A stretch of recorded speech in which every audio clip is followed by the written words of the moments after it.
Thank you for your patience.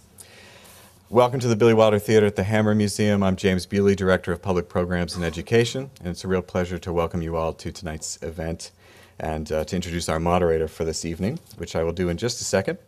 I'd like to thank Wired Magazine, and especially Maya Drazen, for being such a wonderful partner on this program. Wired Magazine is co-presenting this event in celebration of Ray and the launch of Wired Living Home, designed by Ray and opening for tours next week. We do have some information about that in the lobby, so on your way out, feel free to check that out. Since many public radio stations are in the midst of a pledge drive, I thought I would join in on the fun. You thought you could escape it, but no, let me just let you know that the Hammer Museum produces over 200 public programs a year, and each and every one of those is free. The only way we can continue to do that is through our members, and so if you are not a member, well, first of all, if you are a member, thank you, and you're terrific. And if you're not a member, I would urge you to consider becoming one. Let me also remind you to silence your cell phones, and the emergency exits are indicated by the red exit lights at the rear of the theater. That's going to make a fantastic photo for my stewardess times. Flight attendants. Now on to tonight's moderator. Frances Anderton is the host of DNA, Design and Architecture, monthly on KCRW. She co-produced the award-winning documentary An Icon is Born, a series of 4 radio pieces for KCRW about the making of Walt Disney Concert Hall. She is also a full-time producer of KCRW's national and local current affairs shows To the Point and Which Way LA, both hosted, of course, by Warren Olney. DNA has been featured in the Los Angeles Times Magazine, as well as Los Angeles, Angelino, and Metropolis magazines. Ms. Anderton is a regular contributor to the New York Times and many other publications on Los Angeles design and architecture. Please join me in welcoming Frances Anderton.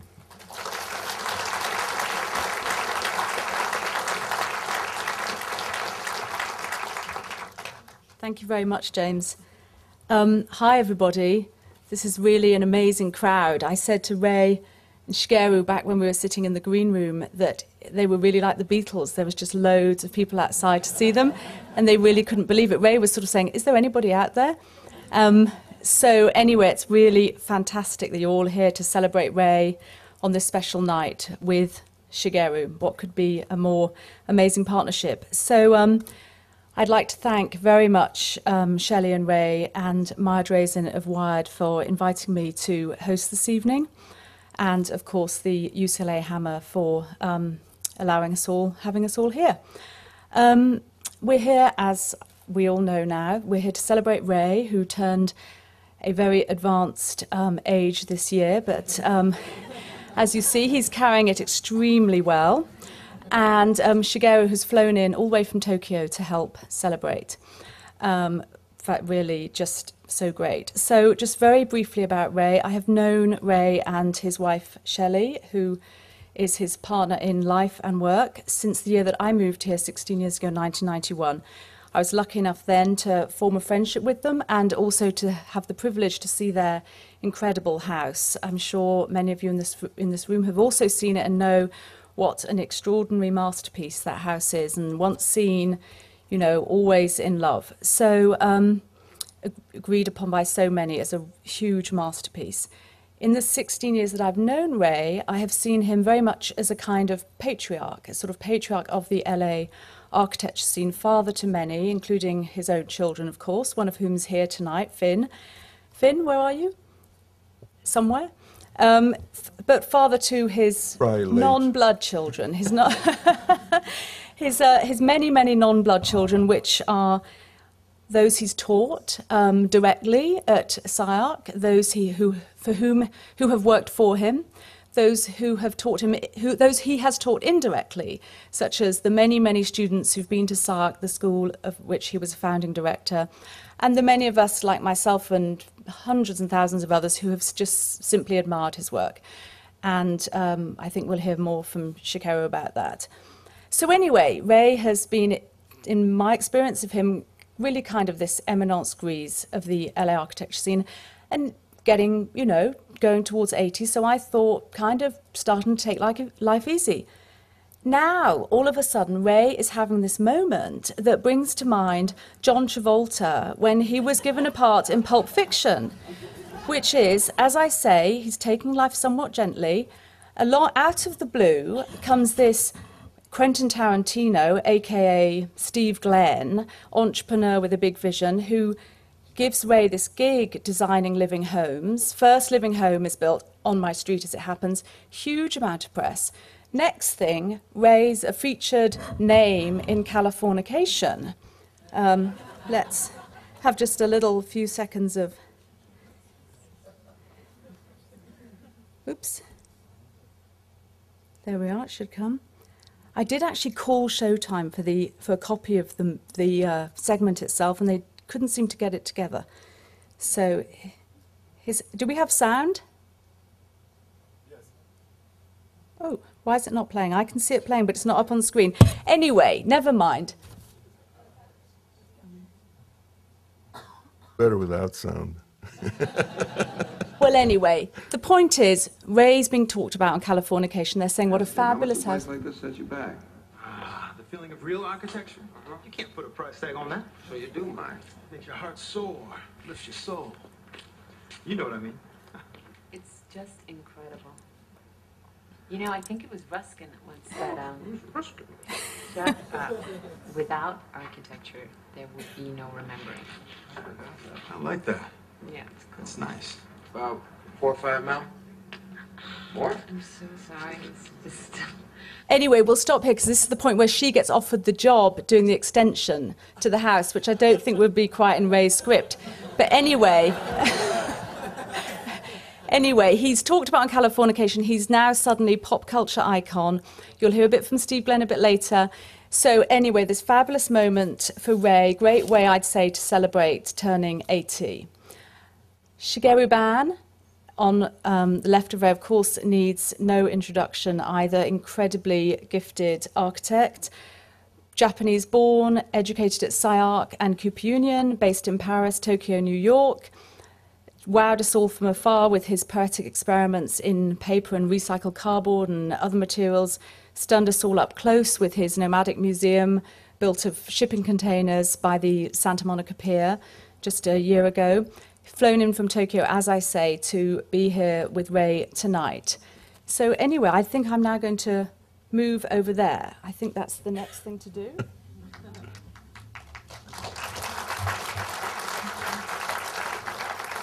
And we're going to turn this quickly over to these two, but I think we should start by just establishing this kind of special relationship that clearly exists between the two of you. Tell us sort of... Many admirers of both of yours in the audience didn't necessarily know that you two even knew each other, but here you are together celebrating Ray's 80th. So what's the connection? Maybe I'm the one to explain this. I came to US 1977, immediately after I finished high school in Tokyo. I came to US because I wanted to go to Cooper Union in New York. I still remember the A+U Japanese magazine, A+U. 1975, they had a special feature of John Haydock and Cooper Union. And this was really amazing. Then this magazine made me come to US. And that time there was no internet. Nobody graduated from Cooper Union in Japan. There was no information about Cooper Union. So I just came to study English in Los Angeles because my friend's parents was in Los Angeles. Then I knew the Cooper Union doesn't accept a foreign student from foreign country. I have to transfer to Cooper Union. Then I had to look for some school of architecture to go in. Then I wanted to transfer to Cooper Union.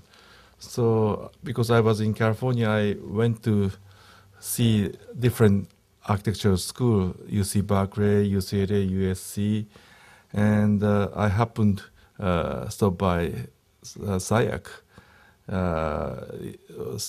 which was on the Berkeley Street. And actually, nobody knows SCI-ARC, and I was just surprised because they are in the factory, the warehouse, with some scaffolding structure as a studio. And Frank Gehry's, I didn't know Frank Gehry, cardboard, a prototype of cardboard furniture was all over the studio. I should have kept one as the museum collection. And this was really exciting atmosphere.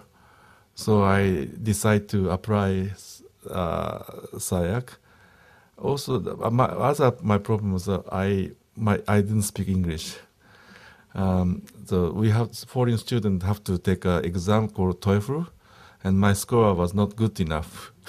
And I was very lucky to have a letter from SCI-ARC, and they accepted me to be interviewed. So I went to SCI-ARC, and the Ray was my interviewer. I didn't expect the dean, the director of the school, interview me directly. And I had my portfolio from high school. I made some model and other structure model as a portfolio. And I didn't speak much because my English was terrible. But the Ray accepted me, and he put me in the second year. So I didn't speak English, and I didn't study anything basic architecture. And I just found out at the green room that he interviews sometimes to find some students which are not really capable to be interviewed with other professor. Maybe you have to explain more. But it was really my whole architecture profession started because he accepted me in SCI-ARC with, although I didn't speak English. That was really the beginning. And I was going to transfer to Kupini immediately. I just need to transfer, but SCI-ARC was so interesting, and so I decided to stay longer than expected. And that was how I started and how I met the Ray. That was one of my better moments. But I had many like that because I really didn't believe in this elitist system of worrying about what the GPA was and what the SAT scores were and so forth. I think in architecture, the portfolios speak for the person. And whether they could speak English or not didn't really make any difference because the work usually speaks for itself in the classroom.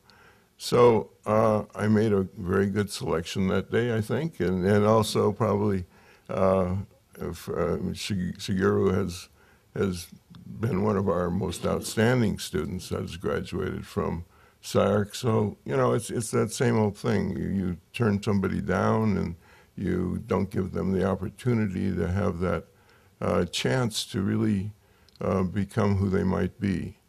And I always felt that, architecture is hard enough as it is to go through school and also to practice later, and that everybody who really wants to have a chance at it or wants to try should have that opportunity. And so we would let the student come in, and if they couldn't, make it, they could fail themselves, or not really fail themselves, but make it another decision very, very early on. So that was really one of my thoughts anyway with many of the students. And I usually also tried to give the community college students as much credit as I possibly could, because I felt that they had already put in usually a couple of years, and in transferring I usually like to give them a chance to also move on. So even though many of my faculty members didn't agree with this policy, I still continued to do it during the time that I was directing the school. So I'm glad, and particularly in Shigeru's situation, that I did, and he's just been, I'm so proud of what he's become. So just to give us a picture here, when Shigeru was showing you his portfolio, was there just complete silence in the room? You expect me to remember that? 30 years ago. Well, he said it could have been, but I don't know how much he was really talking. But it wasn't too important. I'm sure you spoke some English. I did. So, but he felt that he didn't speak as well as he should, but that wasn't too important. But so this.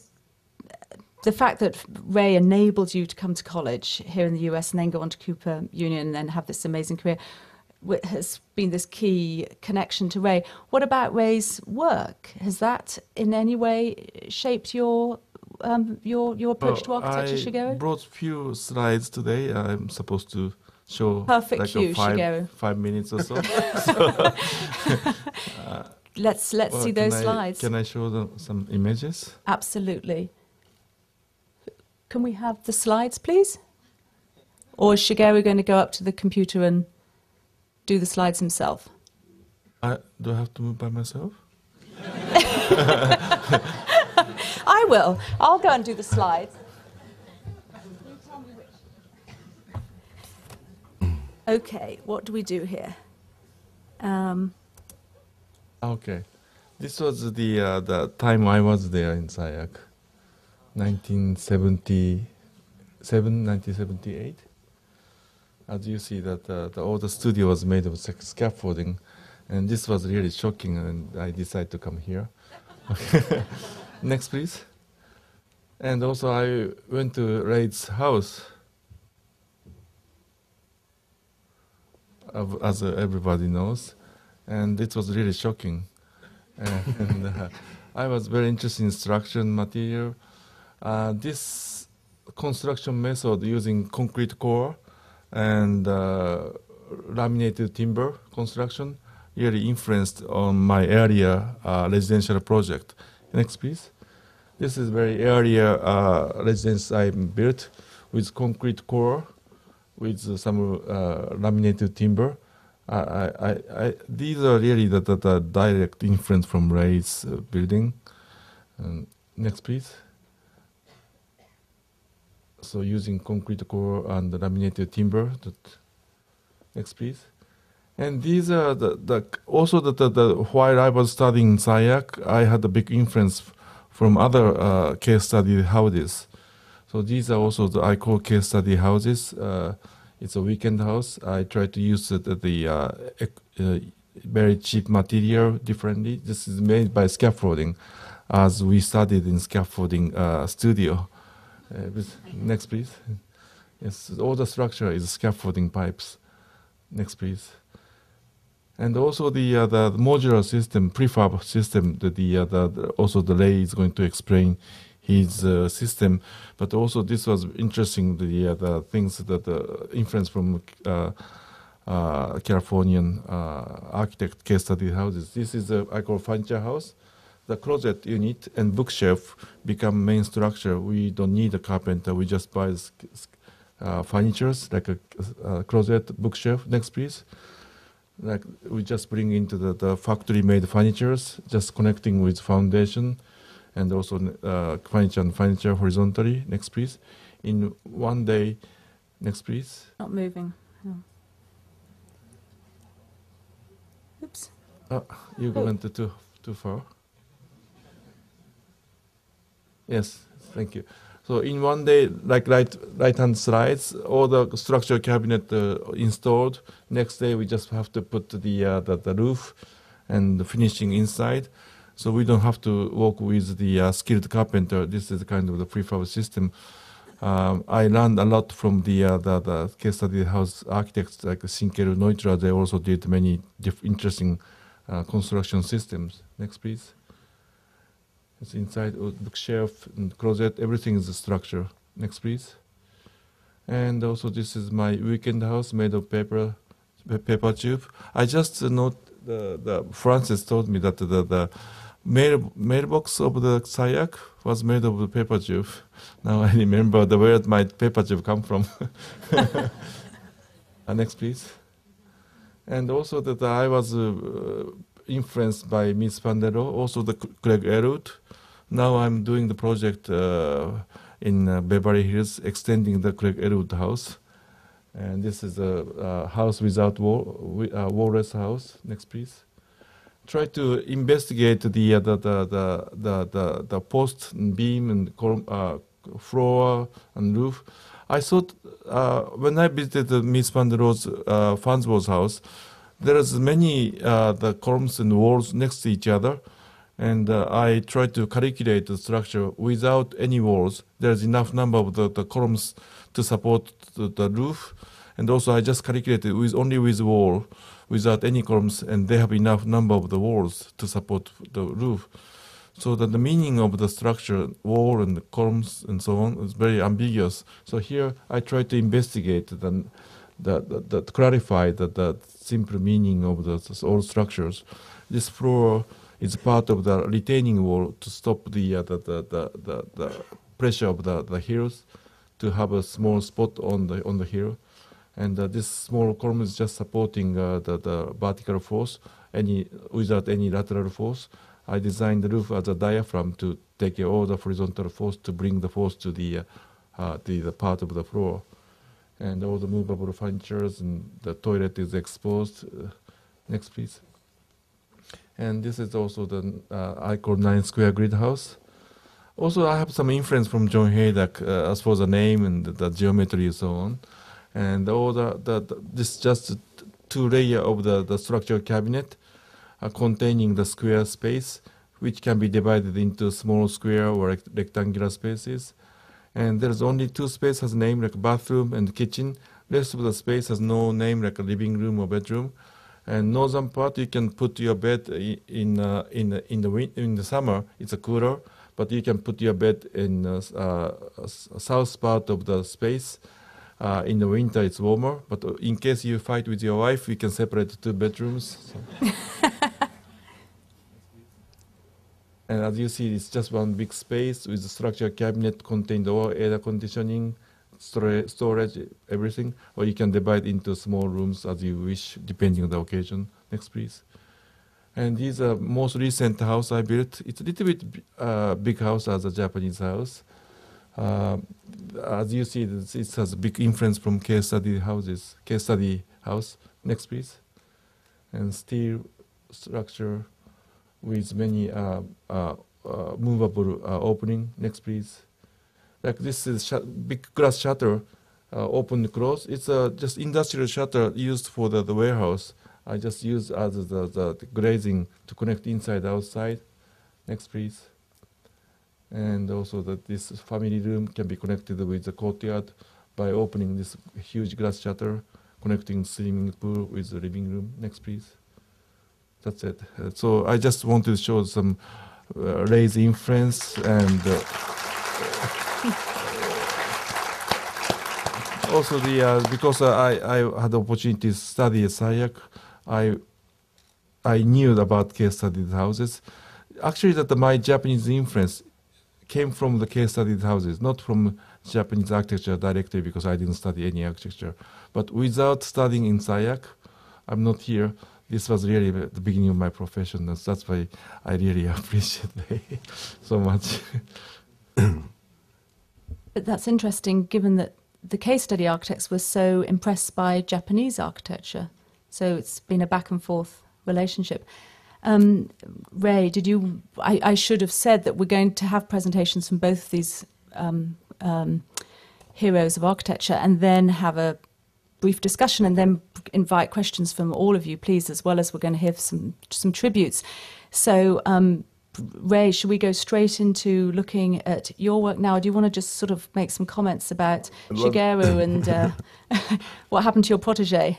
No, I'd love to make some comments. I mean, I think these houses are wonderful, and particularly what impresses me are houses that are made from cabinets. I mean, that's almost an impossibility in our city.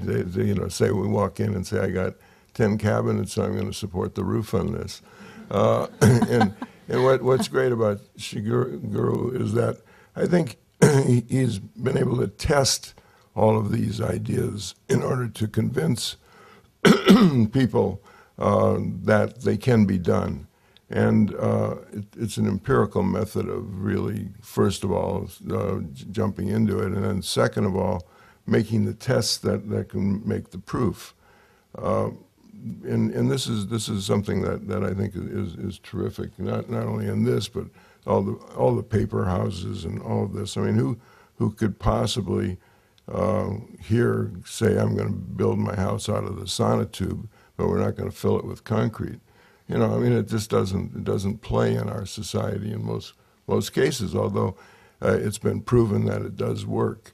And even in my own case, I would do things that wouldn't be able to be calculated properly, and then we'd put it up, and the inspector would come, and he'd usually let it fly and let it go by. But if you try to take it through the building department, they'll never accept those things.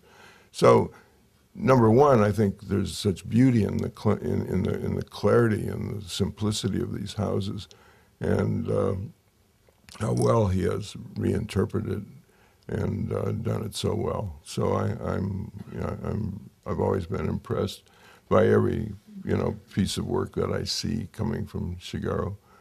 And he didn't even go into all that he did about his houses, the temporary housing that he's done all over the world, much of it pro bono, and they've been just great houses showing how you build from paper and sonotube type construction and so forth. So I think it's really quite marvelous, something that very few of us have done in this country. So with that, I have, like I always do, a few too many slides, and we're on a tight schedule here, so I'm going to not talk too much. I'm going to try to shoot through it fairly quickly, and and have some time for additional discussion and some questioning. So I'm going to go up to the podium.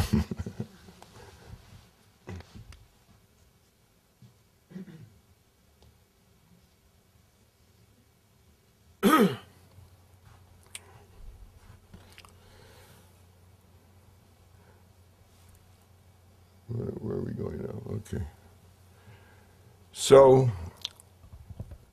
I start back in the early 50s, and as Shigeru was talking about, I wasn't a case study architect, but the work that we were doing was case study-like.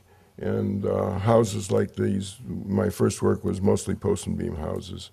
And the thing I liked about post and beam houses is that they had the potential to be pre-cut and pre-drilled and really prefabricated in a sense, but built on the site. And also, they could always also have infill panels. So the houses look, not so different from many of the case studies, but they were wood houses and detailed in wood rather than in steel.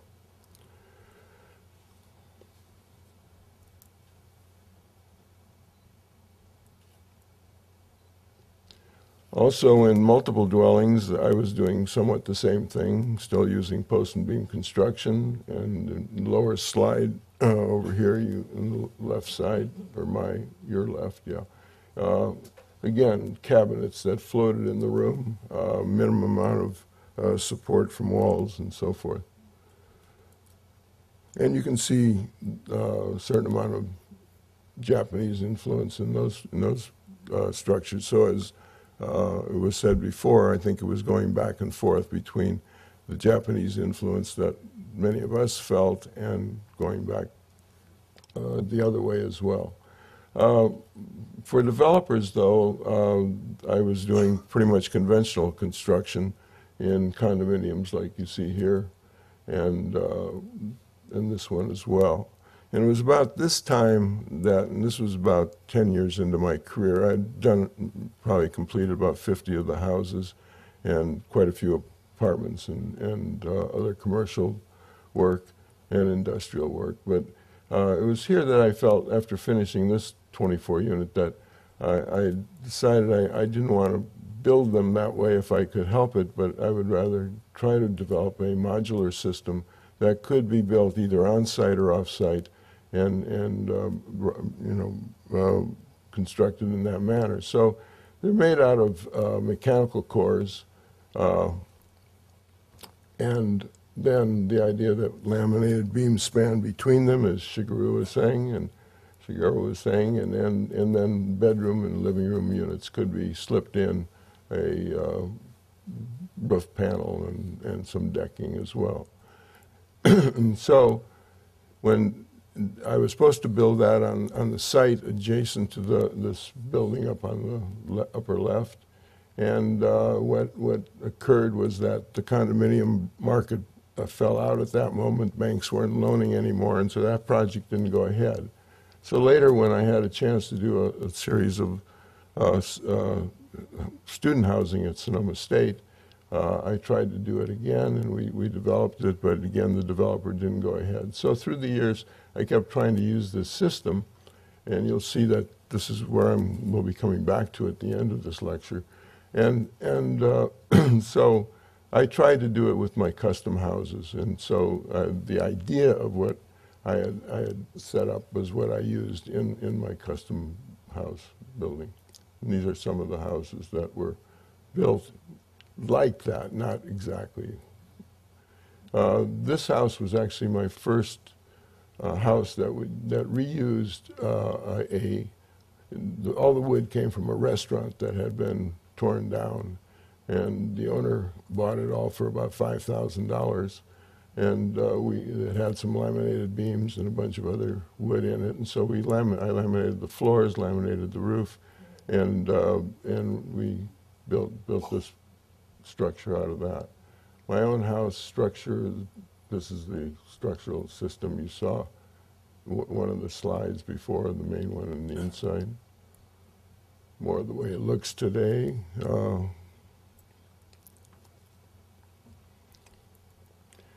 Which had that same idea. This is a 7,000 square foot house that also built in the same manner.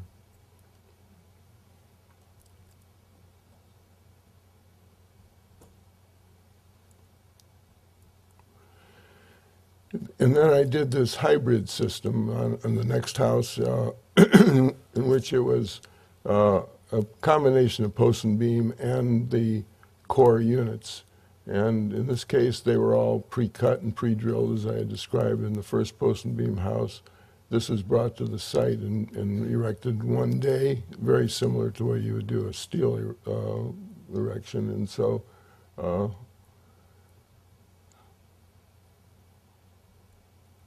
my goal here was really to try to, use the crane, try to speed up the building process, try to have repetitive housing, because I was really more interested in mass housing, as many architects were and are, rather than, excuse me, that's the bad part of turning 80. I don't have a voice, and I haven't had a voice for quite a few years. So anyway, that's.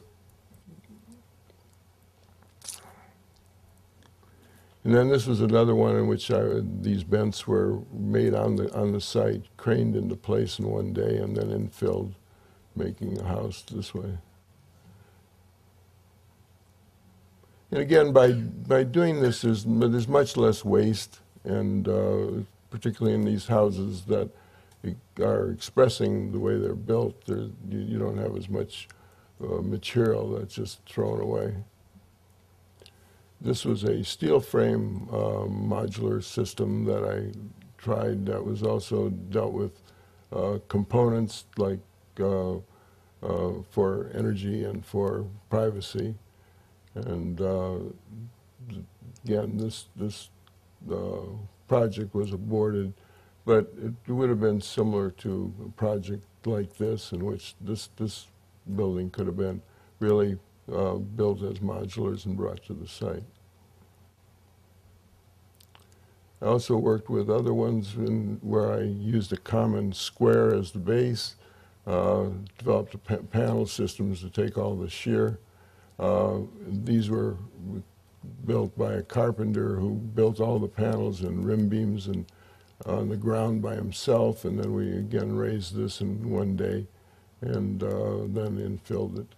So there was two houses this way, the one on two shots on the left and the other two on the right, one at the beach where we turned 45 degrees in order to get the views deeper into the house. They look like this. And then it was about 1975, and the energy prescriptive code was introduced in California And at that time, I had to go back and review the way I had been designing houses because I had much more glass than what was allowed.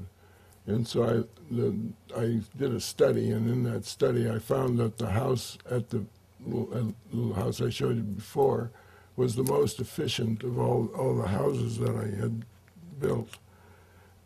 So I came up with this diagram of that house and why it was efficient. And I won't go, if you can read it, that's fine. I won't go into it. But, but I used it then as a model for additional thought when I did these houses. These all dealt with energy, both in terms of passive and active, usually with solar collectors and in a variety of ways. And these are a series doing that with solar, combination of greenhouse types, using mass either as concrete mass or in this case water mass. Here I'm using the hill for the mass.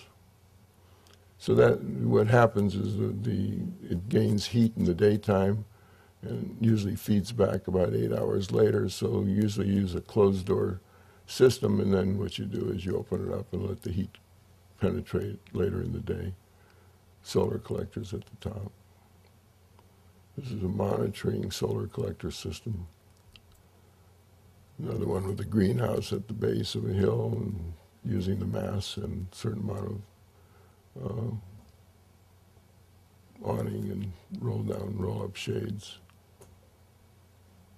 Another. And then this one, which is a concrete block house in which the center wall is going east-west, so that was used primarily to pick up the heat. I had a roll-down, roll-up system on the glass wall. That's a solar collector through the middle there. Trying not to use this as much, but there's a solar collector, and this was a series of screens that were rolled up. These rolled down. You could control the amount of heat and sun that was coming into the room and into that back wall that would then feed back. The distribution of heat was taken through this duct. The other duct actually took the heat off the top of the roof, took it down into a rock storage, and then filtered back. So this was using that diagram that I showed you before. In the bus administration building, it's a different kind of a problem where daylighting was important. So the horizontal panels that we see here reflected the light back into the space. We were scooping air from the ocean that was to go into a plenum was the idea behind it. In that way you could control the amount of cool air coming into the space, even though we had some opening windows as well, but at least you don't have didn't have to have, with this system, if it would have been put in place, you wouldn't have had the papers blowing off your desk. We had solar collectors in the back part of the building, which acted also as a trellis, west screening walls to protect from sun.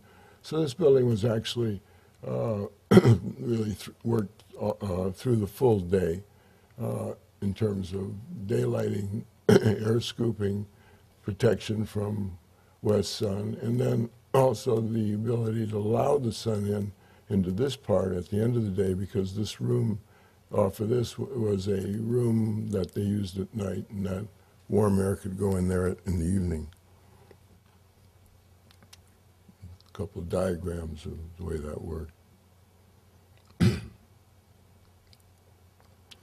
And also in a gym that we did, that was a cable structure.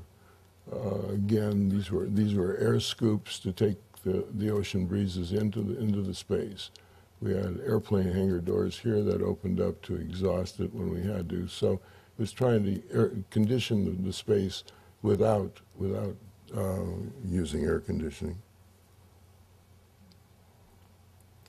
And this is the infamous house.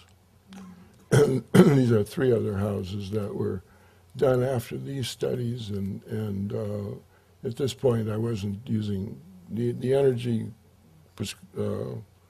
rebate system had been taken away, and most clients weren't interested then in spending the money it took to actually work with the systems that I showed. Most of those systems were set up to be used with single glazing and have special ways of treating them.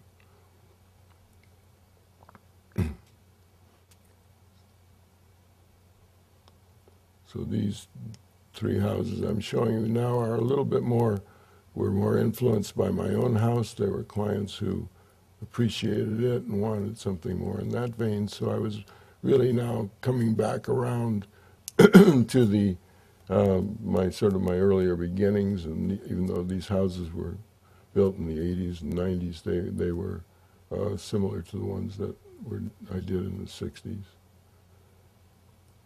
Still always interested in spatial change and so forth. One in North Carolina, again based on that same system. So from this system is about this time, a few years later, I met Steve Glenn. Francis already talked about our meeting, and he was interested in getting into the prefabrication business. Asked me if I was interested, and I said I sure was. I've been waiting my whole life probably to be able to do this. And so with that, I went back looking. I showed him this system, and it was one that I wanted to use on the house that we did, the first house. And the plan for that had the tower units that we talked about here and there, that took all the bath and all the kitchens and the mechanical systems. Here we have the modulars as they went in, 1, 2, 3, 4, I guess, and 5, and then the ones upstairs that went into this. Now the nice part about this house, which is because of the client being a single person, well, the rest of the bedrooms were really treated in a way that they could be open or closed. So that was good, and because of trying to keep it as a 2-story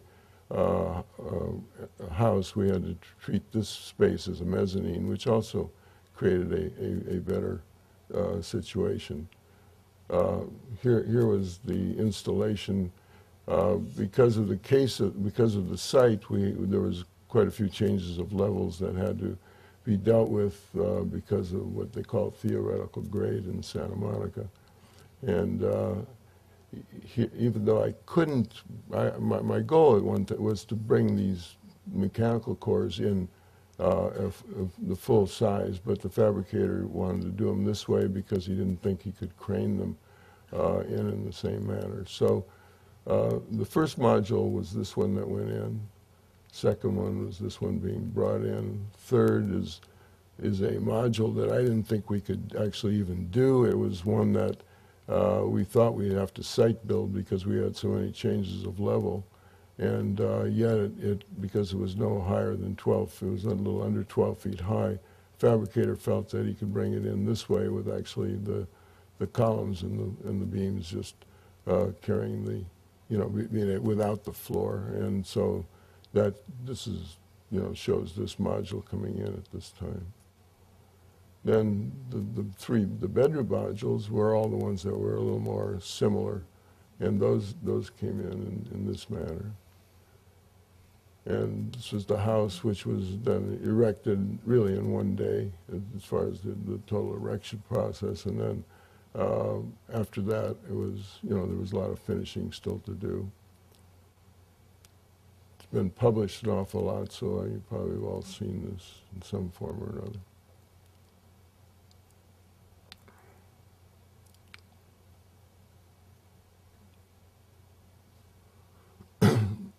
And after that, this is an example of a house for the desert prefab. This could be done as a 1-story or 2-story kind of house, several that we designed for the beach that would have this kind of character. So, you know, you can do a lot with modulars actually, and they can have individual character and site be, you know, correct for their own sites. This is now the installation of the wired homes and why we're here tonight, and the ones who I want to say thank you for putting this all together. And this was the day this project was installed. And here we changed the process somewhat because it seemed to me that the core units were giving the fabricators a lot of trouble. It was not their typical way of building these. So at this point in time, we went to a 12 by 12 foot high by varying length, usually about in 30s to 40-foot lengths. And they had a transom at 8 foot high, so all the doors and glass were at that level. And then they were all quite similar, and they were craned in this way. So it's interesting to watch the craning in process. That's probably the most fun of the whole the whole operation. Is it's amazing how they can maneuver these things, you know, without knocking down the tree or knocking down wires and what have you. So this is showing it at the time it was being installed. These are some interiors on the day of installation. So in this case, we'll be getting some two-story spaces through here up to the dining room, kitchen area. These are shots again over to the living room. This is the way it looked probably, I guess, about a week or so ago. And that's sort of the level it's at this point. This is about the way it'll look when it's complete in next week at the opening. Okay, so what happened here? Wait. Well, I might as well quit. There were a couple more. I wanted to really talk. Maybe Steve can, if he's going to say something, can talk about it. It's the goals of actually his operation. This house was the first platinum LEED house in the country, and that was really due to Steve Glenn, Amy Sims, who really pushed that through much more than I did. I was happy to. I care about these things, obviously, and but they had more experience in that area, and were very instrumental in making that happen. Sorry.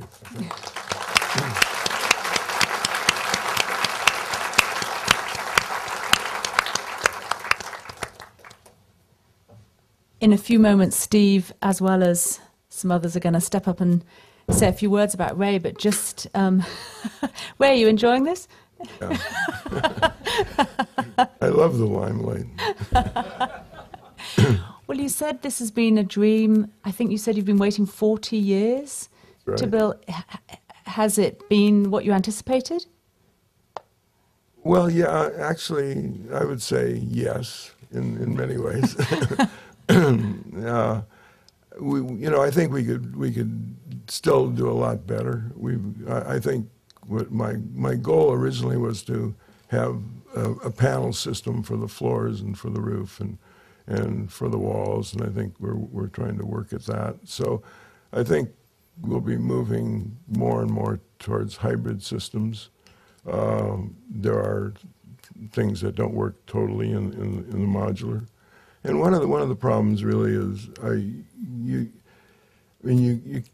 the difficulty here is that you have to, unless you have your own fabrication operation, which is very difficult unless you've got huge quantity, you're really dependent upon the fabricators, and they have only so much capability, and so you have to work pretty much within that. So that was the first kind of disappointment for me, that most of them didn't really want to do it exactly the way I wanted it done.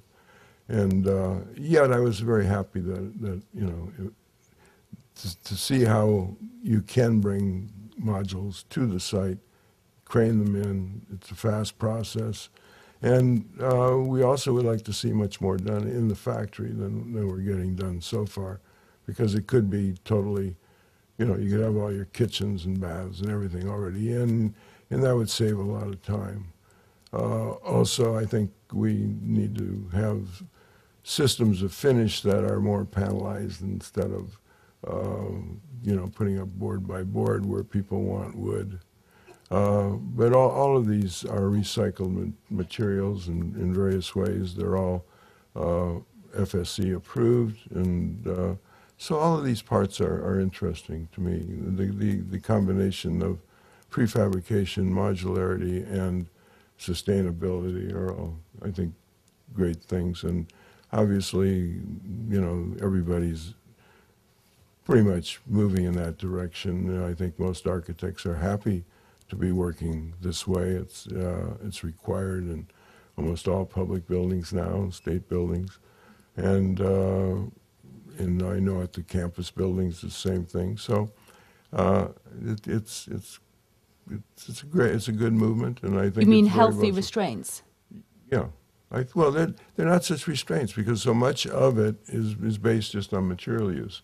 So if you find the materials that can be recycled, have special characteristics that fit into the LEED requirements and so forth, it's just using those materials instead of other materials. So I find that that's not a constraint at all. So, you know, I certainly we're going to have much more involvement by architects in the future, and by everybody. I mean, there isn't anybody who would be opposed to that. You know, it'd be the kind of thing that we would normally be pushing for, and everybody else would be opposed. But for years it was true here. I mean, while Europe was doing a great job, you know, in requiring it, in the United States there was no requirement for protecting buildings, screening buildings, trying to shade buildings in any form whatsoever. But now it's pretty much, I think, the norm. And Shigeru, do you want to say anything about Ray's work that you've seen?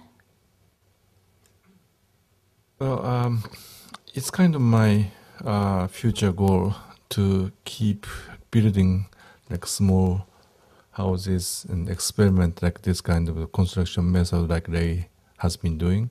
Because now many architects becoming bigger and bigger, they are making office bigger and bigger and making rubbish all over the world. And I don't want to get into this trap. And so this is kind of my future goal, keep building the houses and keep having some research for the modular and building system. So it's really wonderful he's still doing this. And so I think we have to learn from him. Yeah. You said you want to avoid doing the rubbish, and in fact, I was reading up, you know, some background on both of you last night, and saw that both of you in different circumstances had talked about how you just really didn't like waste. And I think you referred to waste in the context of prefab. And can you sort of hold forth on the issue of waste as it relates to your work? Shigeru should talk more. He's actually, when you talking about the today's scenario, I ask you not to ask me about green architecture or sustainability, because I'm really tired of this kind of things. When I started developing paper tube structure using sonotube 1986, nobody was really talking about recycling or sustainability, green. And then I had a very small budget, so I had to use something available locally, economically. And so I just started using some weak material, weighted. And I knew that the strength of the building and the durability of the building has nothing to do with the strength of the material itself. Then in 90s, this fashion of the green architecture come over, and everybody talked about sustainable architecture, but I don't know what sustainable architecture means. But I just try to minimize waste. That is really the main concept, not try to use the green or sustainable as a strategy. It's becoming really fashionable fashion. You think it's becoming like a marketing tool? Yes, exactly. Ray, do you know what sustainability means? Well, I think that's what we're doing. Well, I think that's, the way we used to talk about sustainability was really developing a house that, you didn't have any waste in terms of water, or you recycle water. You would you'd try to diminish the amount of use of mechanical processes so that you could have your house work that way. Usually it also included growing your own vegetables and fruit and so forth. And I remember we had one faculty member, Tony William, on staff who particularly was interested years ago in developing a sustainable environment that way. I think now we all attempt to do that in various ways, and those are certainly the goals of living homes. That we get down to zero, carbon, zero this, zero that. So I think that's what it means, and I agree that it's, this is the year for sustainability and green, because seems like every magazine in the country wants to write articles constantly on this subject. And but it'll, like everything else, it'll fade, but I think it will continue to exist. And hopefully we can get into what Shigeru is talking about in terms of, less waste of material. I remember one of our first projects at SCI-ARC, or just before we came to SCI-ARC from Cal Poly, was a project in first year in which we gave the students these rhombic, it ended up being rhombic dodecahedrons, but they were supposed to build these structures from plywood and waste no plywood whatsoever. And so they came up with the rhombic dodecahedron as a form that wasted none of it and created these environments. And so that was, very early we were talking that way. And in the 70s, there was a lot of discussion on all these issues of energy and sustainability and so forth. That was fairly prevalent in the school system. And just going one step further in that, I was asked, because of, again, having worked on the Living Homes first house, to do a small seminar at USC this year, and we just asked the students to do a little research on other kinds of systems, modulars, panel systems, and so forth. And what amazed me the night of the presentation, out of 15 students, 5 of them had Shigeru's houses on them. The small, the paper houses, the tent type houses, whatever. They were really interested in that element, the same that he is, and I thought that was really admirable, rather than coming in with the kinds of things that we normally do, which like now I'd say most of the houses that we have at Living Homes are usually, people are asking for 4,000 up. So that, they're really custom houses at that size. But it's interesting that the students, and I think that's always hopeful, are more interested in the small. So that was interesting to me. And presumably all the principles that you're talking about can be applied at any level, and that's what both of you have been pursuing. You with your temporary housing around the world, the refugee housing is very much at the small, and now we have a whole affordable housing issue facing this city and others. Yeah, well, that was always, of course, the goal of getting into this in the first place was to do mass housing, affordable housing, etc. And I know when I first started my partnership in the late '60s, we had a pretty good sized housing project, but and at that time we thought there was going to be really a thrust, and then immediately the president who came in killed the whole thing, and that was the end of it, and it didn't come back for many years. But and that's what's happened quite often. The political aspects hurt the situation. So I don't know. Hopefully this time maybe we can get something going. It's hard to know. You're always, to me, you're balancing the rational with the subjective or the intuitive, and both of those things happen.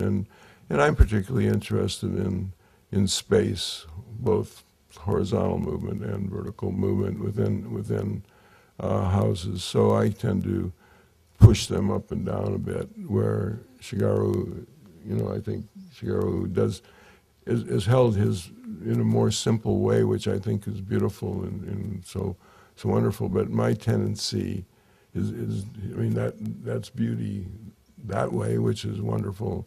And mine is usually doing a lot of this, and or pushing out horizontally, and so there's a thrusting more in from my standpoint, but certainly in the other part it's hard to really understand. I mean, I think that's what differentiates architects, is what the intuitive part is.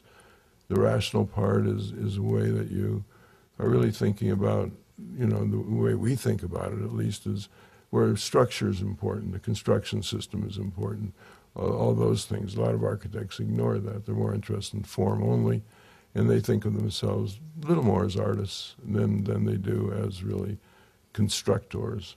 And then people are in between in all those ways. So all those things play some, and I think it's kind of what meets the eye, and it's always interesting to me that the image that Shigeru did of I guess it was his curtain house, and that one curtain, that where he used that as a way to extend the room and still give privacy as people moved out.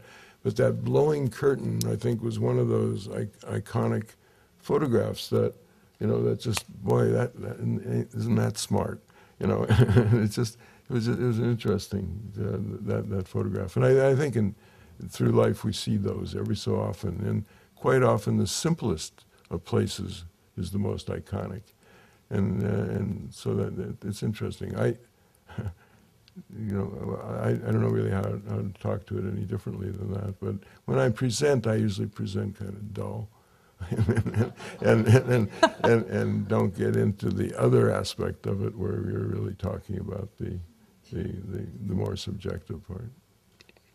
Shigeru? Yes. You want to say? Do you want your work just to speak for itself, or can you comment on the sublime aspect of architecture? Well, the one other thing I really respect to what Ray is doing, he tried to make affordable housing systems. The architect, even historically, even now, we have been working for privileged people, working for rich people, government, big corporation, visualizing their money and power by architecture. But I think it's really important to design affordable, beautiful house. And I also noticed that even Alvar Aalto, after World War II, he designed many affordable prefab house system for the refugees who came back from Russia. Besides those kind of beautiful Villa Mairea type of the house. And I think this is very important, the role of the architect doing the project and houses for the general public. That's another thing I really learned from the entire career of Ray, that he's still doing this. It's very important. Still trying.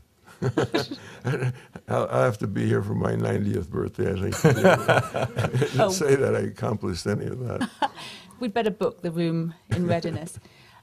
So let's introduce three people who've known Ray for many years. Well, two who've known Ray for many, many years and one for slightly shorter amounts of time. And that first person is Steve. In fact, where's Steve Glenn, founder of Living Homes? Why don't you come up to the stage, Steve?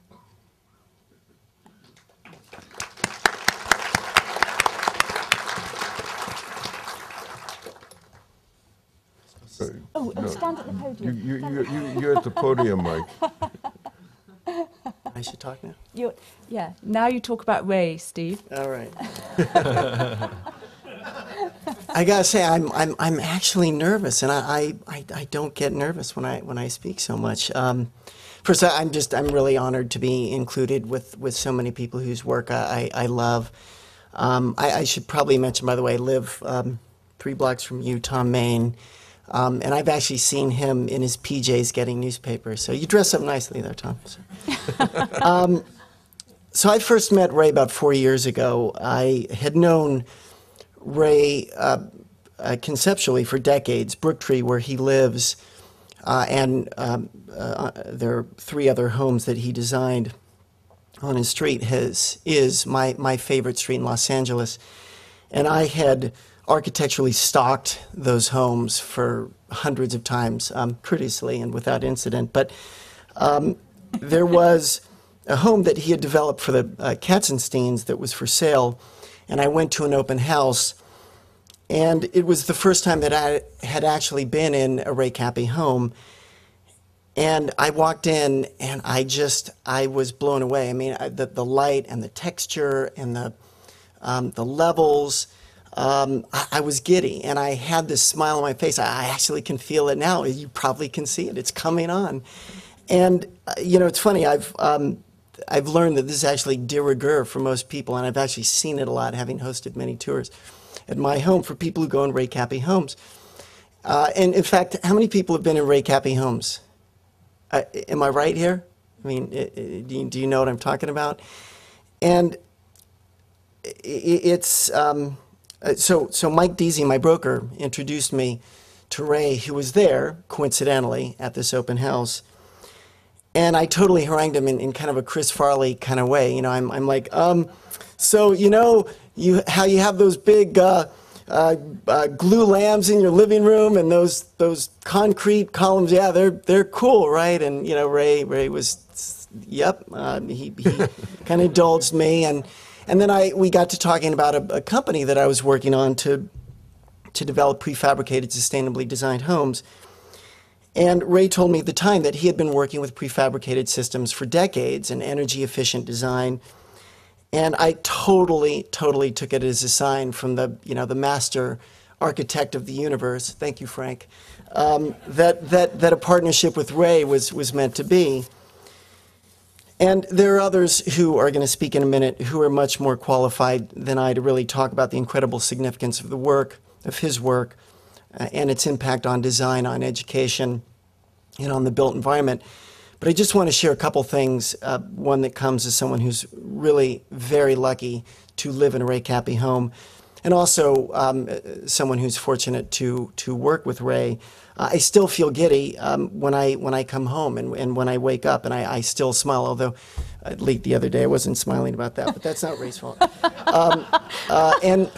People who tour my home feel giddy, and they smile. And I've heard again and again how surprised people are who come to my home that modern can be so warm. And this is one of the things that Ray has done really better than any architect I know. He consistently designs residential spaces that really delight, support, and indulge those who live in them. I do need to share the one kind of bummer about Ray. Apparently there are 2 basic models for genius. Genii, whatever the plural is. There's the Beethoven model, right? One who toils over the details of their work and endlessly iterates before they're done, right?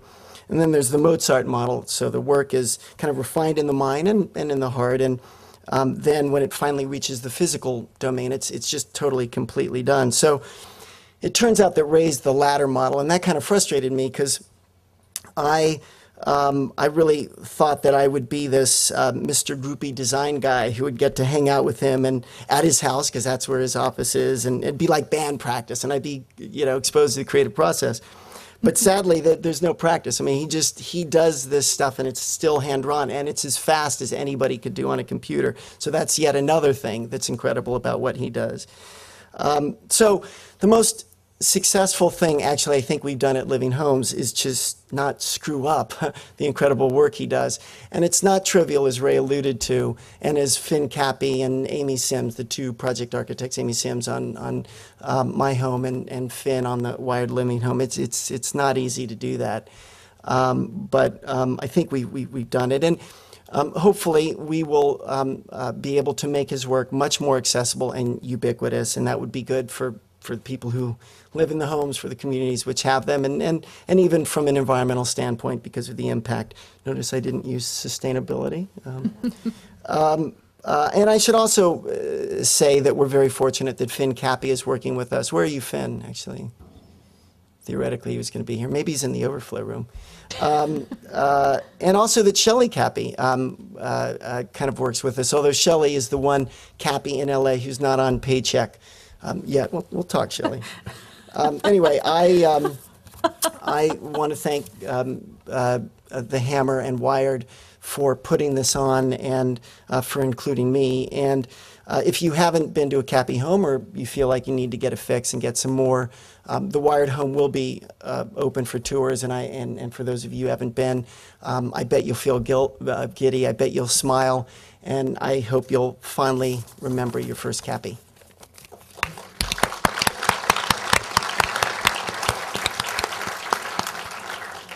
We're going to turn now to Tom Main, also a huge name in Los Angeles architecture, principal of his own firm Morphosis, winner very recently of the Pritzker Prize in Architecture, and long-time friend and a colleague of Ray's. Welcome, Tom. Thank you. Ray, pleasure being here today. Happy birthday. Thank you, Tom. We've known each other for 40 years, 39 to be exact. I met Ray as a fourth-year student at USC. In 3 minutes, what can I say? We've known each other for this huge amount of time. Let me say two things. One public and one personal. The work speaks for itself, and there's nothing I can say. You've just seen it, and he's just an unusually gifted kind of person that we all accept and understand. I wanted to say something about SCI-ARC in a way that maybe you've never kind of heard. I was just talking to Michael Falonis, which is still, he's around here, Michael, and before this, and he was in the second group.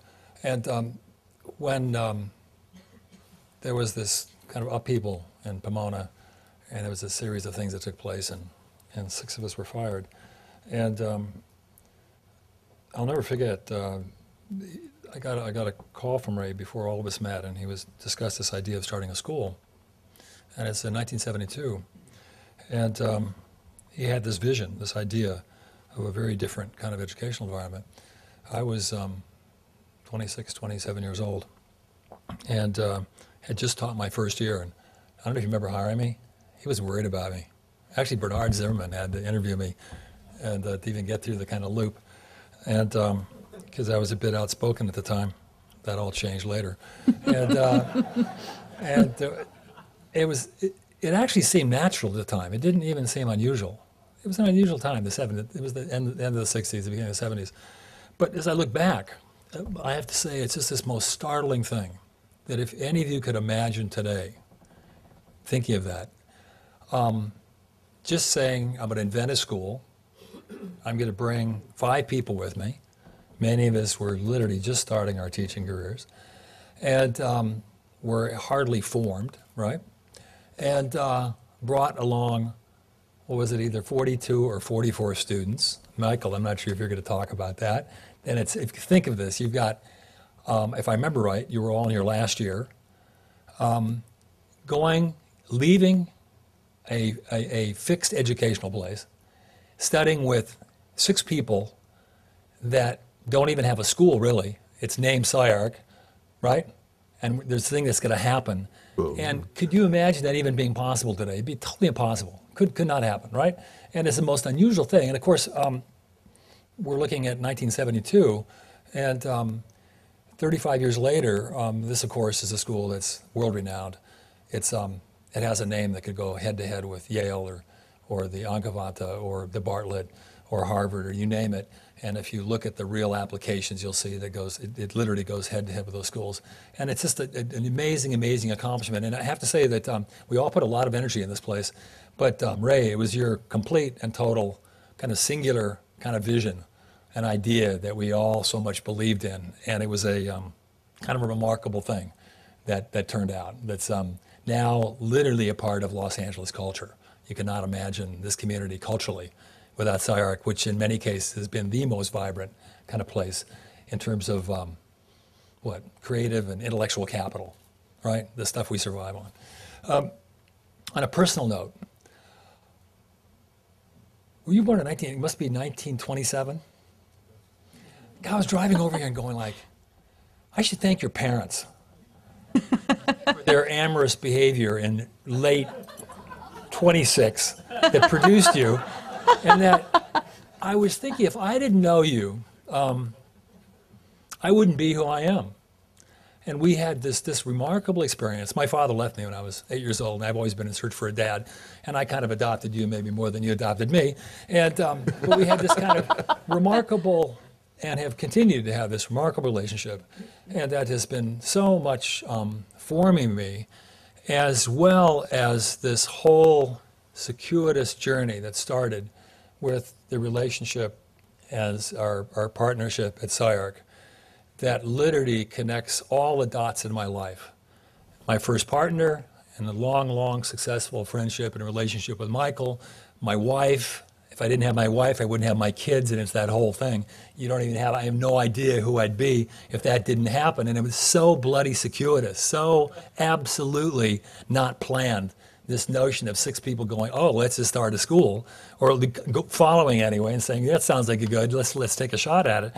And out of that came this incredible complexity. And this, I can't say that it's completely embedded in who I am as an architect, who I am as a human being. Again, I'm being redundant, but many of you here know this, and I'll say it for everybody. I mean, you're an amazing human being. And you're a person that has given me a tremendous amount of energy and insight and a certain kind of maybe ethics even. Because unlike Shigeru, when I looked at Ray's work, I'm like going, no way I'm going that direction. I'm going somewhere else. And we've had many, many active, fairly engaged conversations. It's funny, in the days of SCI-ARC, we should have videotaped them. We had some meetings that everyone here would just be hysterical. I mean, they got really ramped up and quite emotional. And I'll never forget that this went on for quite a few years, a very vibrant set of differences, let's say, taking place in the faculty, which, by the way, is essential for a really serious place. And after that, we'd always get together, usually for breakfast, sometimes at his house. And it means more to me as I get older that you realize the importance of an immensely truthful, open exchange where you can be completely yourself. Because he's a person that I've known that I can absolutely be who I am, uncensored, say what I think, and just go at it. And then afterwards, we give each other a big hug, go out, enjoy ourselves, and start again. Ray, happy birthday again. I love you.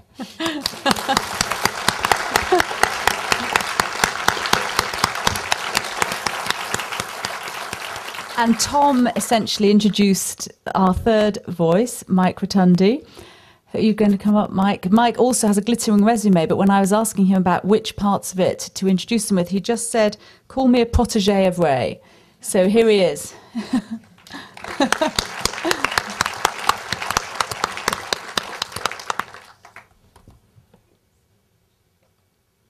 Actually, Ray was the first, as we used to say in our family, which was heavy ethnic Italian. He was the first white guy that I knew how to fight with. And he fought fair. That was amazing. That was amazing. Ray and Shigeru. Ray and Shelley. Actually, Ray and Shelley, that's one word. Yeah. We've known them for so many years. They're actually, it's one person, actually. Ray the magician, Ray the father, Ray the leader. Leaders have a significant role in creating a state of mind that is the society. The leader knows that our individual quest for meaning, expressed through our creative work, happens within a context, and in our case, our context was a commune. With the quiet and subtle intelligence of our leader, Ray, we developed a passion for creation, a fearlessness that begins with our leader encouraging us to roll the dice, saying, what's the worst that could happen? It could come up snake eyes. Just pick up the dice and roll again. A civic-mindedness that struggles to strike a balance between desire and responsibility. By example of his work, and I think this is one of the most amazing things, is the shift from the cosmology, which was huge, from the 19th to the 20th century, was in the 19th century, and still today, the preoccupation is with objects in space. The 20th century was space itself was the object, and I agree with Steve in seeing Ray's work. Space was the object, not the object itself. He is a spatial magician who lets us know this when we walk through one of his buildings and think in contrast to the pleasures induced by looking at an object in space is the sublime joy of the sensation of the body in space. Your magic made our lives more than we could have imagined at the time. Thank you for that, Ray. And on behalf, I would speak, I'm sure, for many people here, we all love you.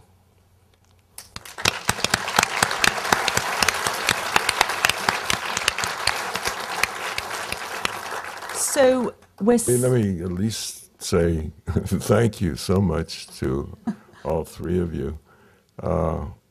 It's really embarrassing. And to think of people who have achieved so much. I'm so proud of all of them. You know, it's just amazing to watch Tom, particularly in his growth and through the years, and to arrive where he is arriving at this point in time, as well as one of the major architects in the world, and getting every kind of award there is. I understand he's going to get the Maybach Award in a couple of days up at California Council.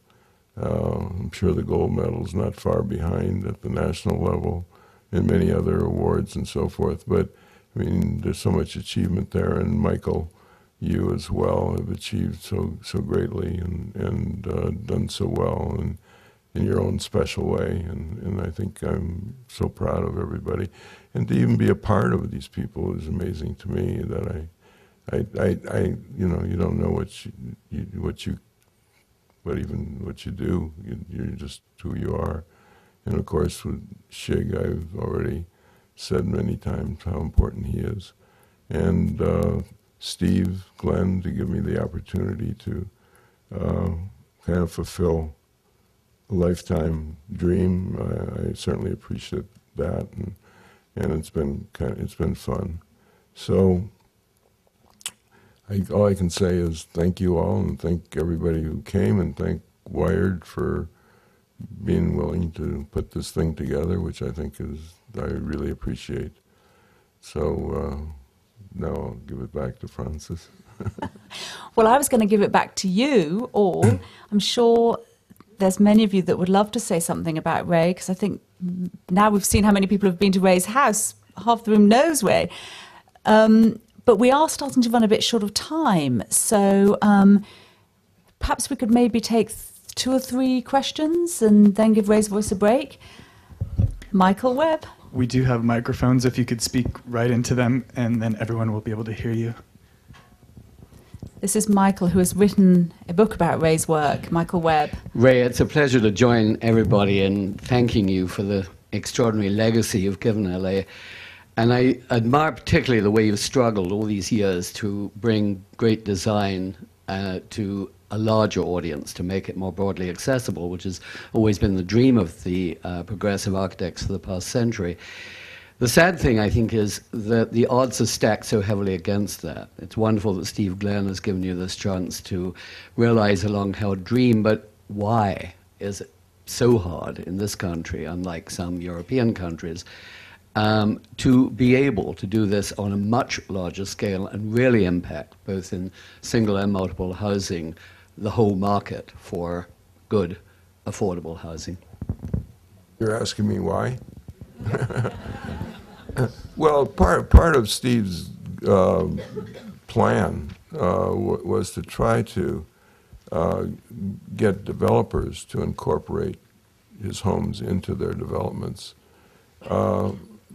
That's beginning to happen to some degree, and I think that's what's really necessary. He himself is not a developer, and so therefore it's even more difficult in a way. I mean, if he were a developer, it might be simpler, particularly if he had Megabucks behind him to get something started, because I think you have to have it out there in quantity before it really can work. I mean, after World War II, you know, the early 50s, when the Eichlers and others were putting out houses, and at least the quantity of 4,000, 5,000, 6,000 houses, there was great acceptance of those. But then the developers as a whole cut that off, and that was sort of the end of that.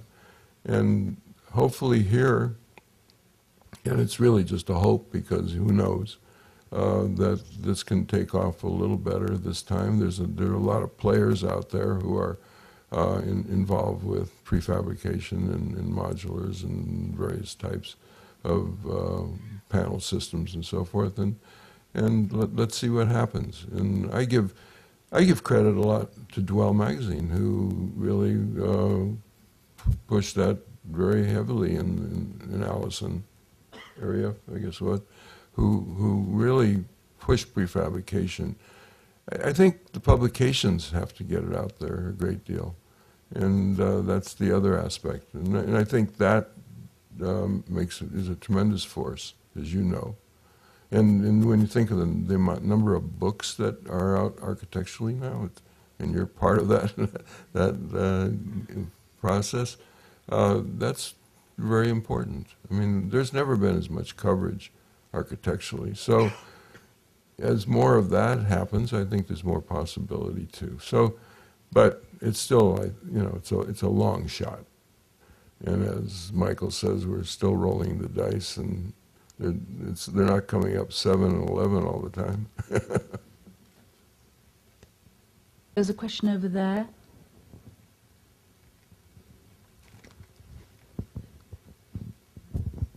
How's it going?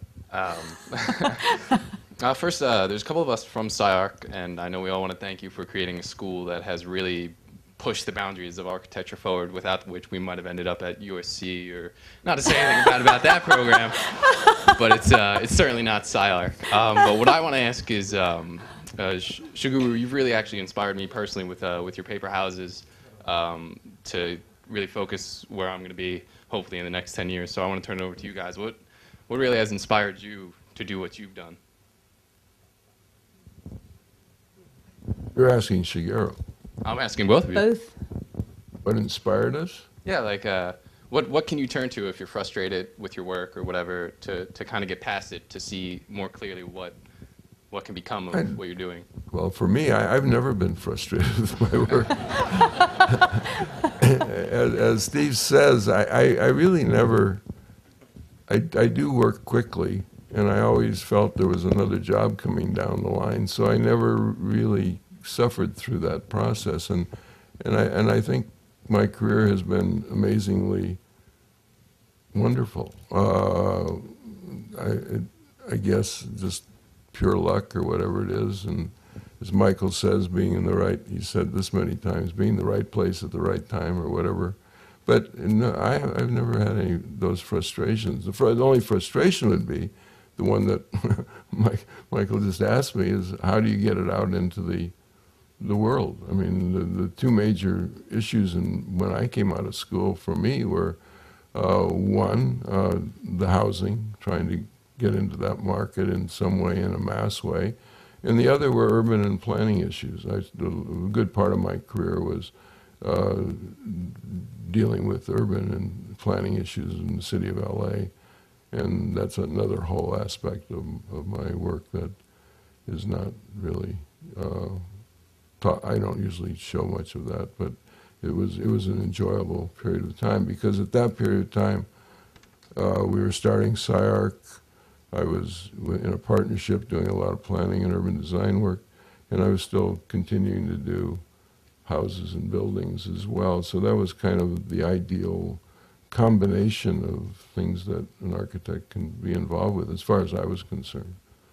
So I haven't had any frustrations.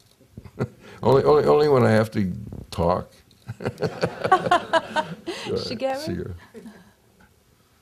I don't have frustration either, but no. Actually, I had the frustration, lots of frustration when I moved to Cooper Union. Actually, almost my professors was the attitude was totally different, especially when I was taught by the Peter Eisenman. He tried to brainwash me, but also. He told me your name is too complicated. Shigeru Ban. He called me Sugar Bear instead. And so I felt really that the kind of cultural gap between the SCI-ARC and Cooper Union.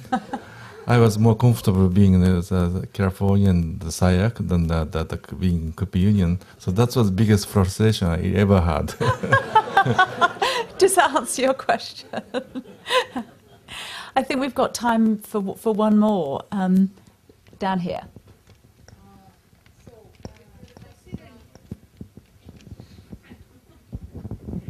It is a question to you, Shigeru. Considering your impressive contribution to Kobe disaster and the NATO refugee project, I wonder how you consider the contribution of architecture to shelter the homeless and to end this phenomenon. You're talking about the homeless? Yes. I'm putting the homeless problem a little bit different from the disaster relief project, which I'm doing. For me, the homeless problem is more like a social issue. And maybe I'm wrong, but I think they have a choice. But I'm concentrated on working for somebody who doesn't have a choice, like the victim of the natural disaster. They have no choice, and especially I look for some minority people who has a bigger problem. So I always go to look for some particular group of people who have a particular problem. Like a recent project I did in Sri Lanka after tsunami, I went to Sri Lanka is mostly a Buddhist country, but I found some Islamic fishermen whose village was totally destroyed, and I went to there to rebuild the houses. So I've been working. I like to continue working for somebody who doesn't have a choice. So it's a little bit different from homeless issue. Well, thank you so much, Shigeru, for coming to be part of this, and I think we should all say a big happy birthday to Ray on.